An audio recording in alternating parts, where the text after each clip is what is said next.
Welcome friends, welcome back to Cocktails After Dark. I am just cracking some ice cubes for today's cocktail. Today we're going to do a cocktail out of this little 1951 cocktail book called Cocktails, Tequila Cuervo La Rojena.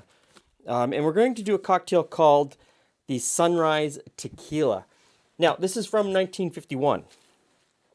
And 1951 is within a couple of years of the first rules around what could be called tequila, or what tequila was, what tequila had to be made from, where tequila could be made, all of those things. And those rules came in 1949. Now, the thing about the rules is they're fluid.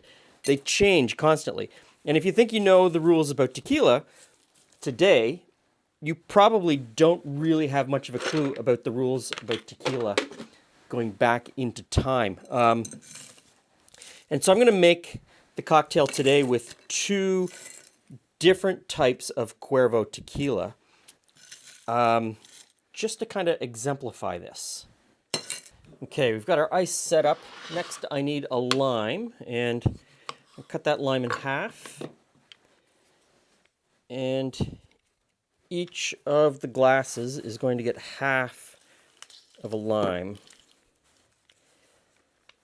And it asks you to put the lime shell in the glass. Now, the rules around tequila today is that you can call it tequila if it's made in tequila from 51% Weber Blue Agave, or Blue Weber Agave.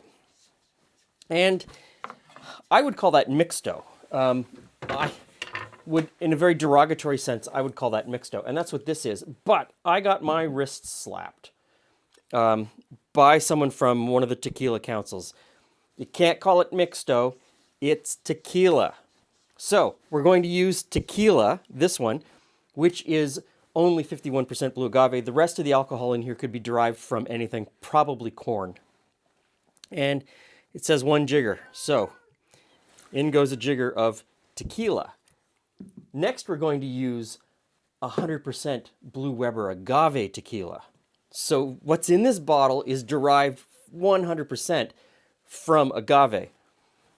That's 100% Blue Weber Agave tequila. It just gets so confusing, and it obfuscates for the consumer what's really happening. You go to the store and you buy this and you think, oh, it says it's tequila, must be good.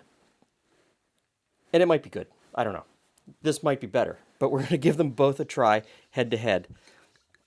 And so a jigger of that.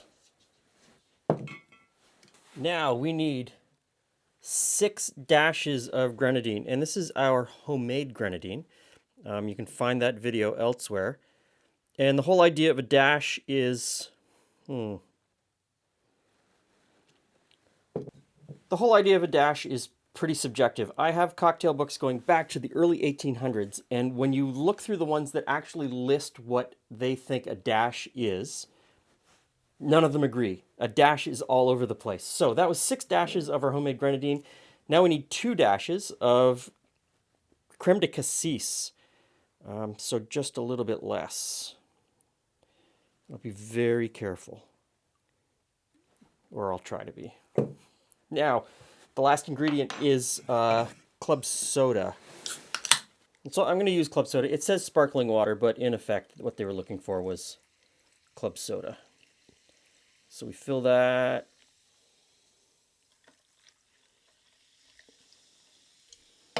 And give it a little bit of a stir.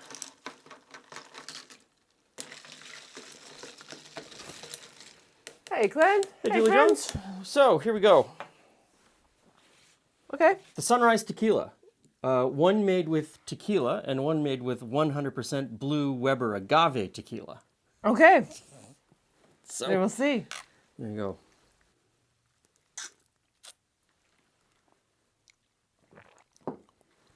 Okay. It's not a whole lot of flavor. No. That's not fair. It's not a big, bold flavored drink. It is a light, kind of refreshing. It's sitting by the pool. Mm-hmm. Like it really is. It's cold. It's liquid. Mm-hmm. You taste any different? Yeah. Okay. Which one? They're very different. I mean, I don't know that you could say which one is better because they are distinctly different. Where this one was the cold, light, refreshing, not a whole, like a very neutral, kind of slightly fruity. This one has that distinct tequila, and more so than a tequila, just like that smokiness of a. Yep. So this one is tequila, and this one is 100% Blue Weber agave tequila. Okay, so clearly that one has a different flavor to it as a base flavor. Yeah. Don't call them mixto to the tequila people because they'll slap your wrist. So, and it's not a matter of which one is better. It's a matter of which flavor you like better. Which flavor you like better. You know, if you like the flavor of mixto, then that's the one you should buy because it is definitely a less expensive option. Yeah, because I can see that's not a flavor for everybody. I happen to like it, but not everyone likes that smoky flavor. It's like getting something from Isla, right? Like it just. Yep. And it's not to say that this one is overly smoky either. Like this is not. And that could also be my lack of the ability to, have enough words to describe the flavor. Like it's not veering into mezcal territory. No. No, but it does have just a distinct flavor. Like a roasted, nutty kind of. Yeah, and some of that comes down to the process as well. What process are they using for the piña before they get it into the distillation process? You know, some of them are doing it in an autoclave, which gives a very clean, neutral flavor. Some of them are roasting, and it's a really wide category. And to say that it's one thing is almost impossible because there's so much difference. And I would say that you could make this with 4 or 5 different types of tequila and have 4 or 5 different drinks. And you just have to choose which one you like best. And then play with the other ingredients. To me, it could use a little bit more supporting flavor. Little afternoon of experimentation. Yeah.